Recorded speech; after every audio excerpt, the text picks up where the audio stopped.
तवांग को लेकर संसद में आज भी हंगामा, विपक्ष लगातार कर रहा है चर्चा की मांग। कांग्रेस की तरफ से दिया गया था स्थगन प्रस्ताव, घुसपैठ को लेकर सदन में हो चर्चा। राज्यसभा में तवांग मुद्दे पर शोर शराबा, सभापति धनंजय धनखड़ ने जताई आपत्ति। कांग्रेस ने राज्यसभा में दिया था स्थगन प्रस्ताव, मल्लिकार्जुन खड़गे ने कहा चर्चा से बच रही सरकार, विपक्ष को बोलने का मौका नहीं। तवांग के मुद्दे पर चर्चा के लिए थे 9 नोटिस, विपक्ष ने किया सदन का बहिष्कार। संसद की कार्रवाई शुरू होने से पहले केंद्रीय मंत्री अनुराग ठाकुर ने विपक्ष पर साधा निशाना, सेना के अपमान का आरोप। इंडिया टुडे कॉन्क्लेव में विदेश मंत्री एस जयशंकर ने कहा पाकिस्तान से कभी कोई उम्मीद नहीं थी। एस जयशंकर ने राहुल गांधी के बयान पर कहा आप चीन को वास्तविक सीमा रेखा बदलने नहीं देंगे। मध्य प्रदेश के गृह मंत्री नरोत्तम मिश्रा का ऐलान, मदरसों की पठन सामग्री की होगी जांच। कांग्रेस विधायक आरिफ मसूद ने कहा मदरसों के साथ सरस्वती शिशु मंदिर की भी हो जांच।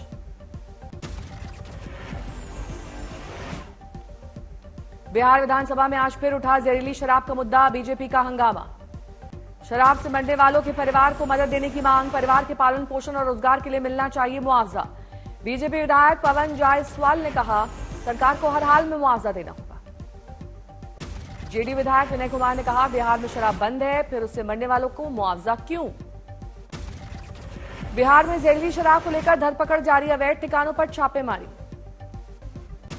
झारखंड विधानसभा के शीतकालीन सत्र का पहला दिन, रुबिता हत्याकांड को लेकर बीजेपी का प्रदर्शन। साहिबगंज की घटना को लेकर हंगामा, हाथों में तख्तियां लेकर हेमंत सोरेन के इस्तीफे की मांग। महाराष्ट्र विधानसभा के शीतकालीन सत्र का पहला दिन, विपक्ष का हंगामा। महाराष्ट्र कर्नाटक सीमा विवाद को लेकर प्रदर्शन, 50 खोखे वाले बैनर पोस्टर के साथ धरना। बेलगावी में महाराष्ट्र एकीकरण समिति की सभा को नहीं मिली मंजूरी, धारा 144 लागू। दिल्ली के रामलीला मैदान में किसानों की गर्जना रैली, 35 से 50,000 किसानों के आने की उम्मीद। सभी कृषि उपज के बदले उपयुक्त मूल्य के भुगतान की मांग कर रहे हैं, कहा कृषि उपज पर जीएसटी नहीं लगे। किसान सम्मान निधि के तहत दी जाने वाली वित्तीय सहायता बढ़ाने की मांग, किसान के ट्रैक्टर को 15 साल वाली नीति से बाहर रखा जाए। कर्नाटक विधानसभा में लगाई गई सावरकर की तस्वीर, कांग्रेस का विरोध प्रदर्शन। स्पीकर की कुर्सी के पास लगाई गई तस्वीर, आज हुआ उद्घाटन। गुजरात में आज बीजेपी विधायकों की बैठक, मुख्यमंत्री भूपेन्द्र पटेल कर रहे हैं अध्यक्षता।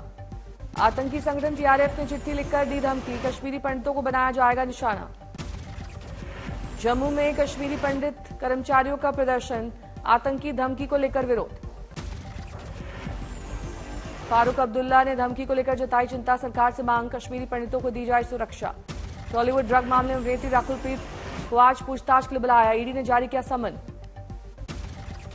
हिमाचल के मुख्यमंत्री सुखविंदर सिंह सुक्खू कोरोना पॉजिटिव, प्रधानमंत्री से मुलाकात से पहले किया गया टेस्ट। अब 3 दिन तक हिमाचल सदन दिल्ली में रहेंगे क्वारंटीन, नहीं हो पाएगी प्रधानमंत्री से मुलाकात। दिल्ली एसिड अटैक मामले में फ्लिपकार्ट ने दिया जवाब, आगरा की कंपनी ने बेचा था एसिड। 600 रुपए के 100 ml एसिड बेची गई। दिल्ली पुलिस अब इस कंपनी के लोगों से करेगी पूछताछ। पठान फिल्म विवाद में सीएम योगी की फोटो लगाने पर लखनऊ के साइबर थाने में दर्ज हुई एफआईआर, साइबर टीम करेगी जांच। बरेली में पुलिस अधिकारियों को आईजी ने जारी किए निर्देश, चौराहे पर बनी चौकियों पर बैठकर जनता की शिकायत सुनेंगे एसपी और सीओ। हरियाणा के फतेहाबाद में पंचायत मंत्री के खिलाफ सरपंचों का हंगामा, मंत्री ने बताया सेल्फी लेने वाले प्रदर्शनकारी। गोरखपुर के महिला अस्पताल में बड़ी लापरवाही, सिजेरियन के बाद महिला मरीज के पेट में छोड़ा स्पंज, अस्पताल के चक्कर लगा रही है महिला। रायबरेली की फार्मा स्टूडेंट की हत्या के आरोपी के खिलाफ एक्शन, ढाबे पर चला बुलडोजर। सीहोर में रेटी क्रिकेट टूर्नामेंट में अलग अंदाज में दिखे सीएम, क्रिकेट खेलकर खिलाड़ियों की हौसला अफजाई। मिर्जापुर फेक एडमिशन मामले में आईटीआई कॉलेज ढेड़ा का पूर्व मैनेजर गिरफ्तार, दाखिले के नाम पर छात्रों से वसूले 12 लाख, 57 छात्रों को लगाया चूना।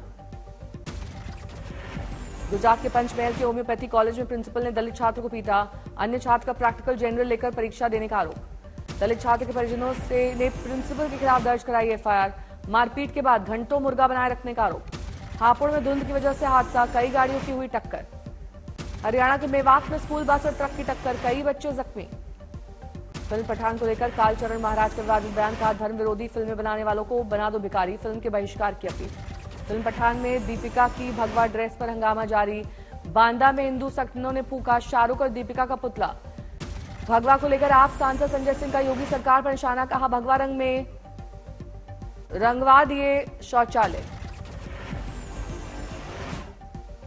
अयोध्या में रामलला के दर्शन पर भावुक हुई साध्वी ऋतंबरा, खुद को बताया गिलहरी का, विश्व की आध्यात्मिक राजधानी बनेगी अयोध्या।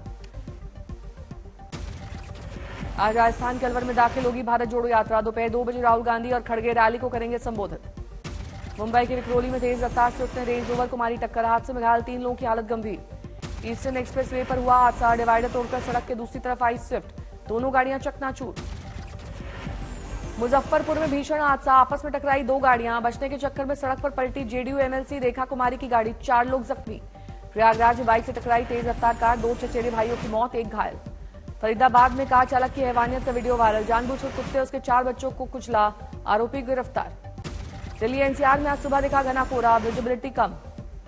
दिल्ली के IT Akshardham, Kashmiri Gate, Mayur Vihar, Geeta Colony इलाके में छाई कोहरे की चादर, 800 मीटर तक विजिबिलिटी। लगातार बढ़ रही है सर्दी के बीच दिल्ली का प्रदूषण बढ़ा, हवा की गुणवत्ता बेहद खराब। मौसम विभाग का अनुमान, अगले 5 दिन तक उत्तर पश्चिमी भारत में घने कोहरे की चेतावनी। गाजियाबाद में सुबह धुंध छाई रही, सड़क पर निकले लोगों को दिक्कत।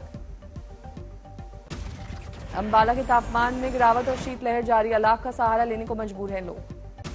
फतेहपुर शेखावटी में ठंड का सितम जारी, न्यूनतम तापमान 1.9 डिग्री दर्ज। कानपुर में लगातार तापमान में गिरावट, ठंड से बचने के लिए अलाव जलाते दिखाई दिए लोग। लुधियाना में कोहरे का कहर, शीतलहर की वजह से बढ़ी ठंड।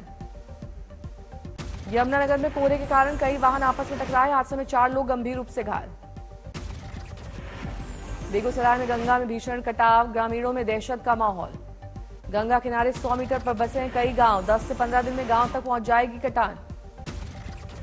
FIH महिला नेशंस कप जीतकर वापस लौटी महिला हॉकी टीम, एयरपोर्ट पर किया गया गर्मजोशी से स्वागत। स्पेन में महिला हॉकी टीम को शानदार कामयाबी, स्पेन को 1-0 से हराकर जीता खिताब। गुरजीत कौर ने 6वें मिनट में पेनल्टी कॉर्नर से इस जीत के साथ महिला हॉकी टीम को 2023-24 के प्रो लीग में बनाई अपनी जगह।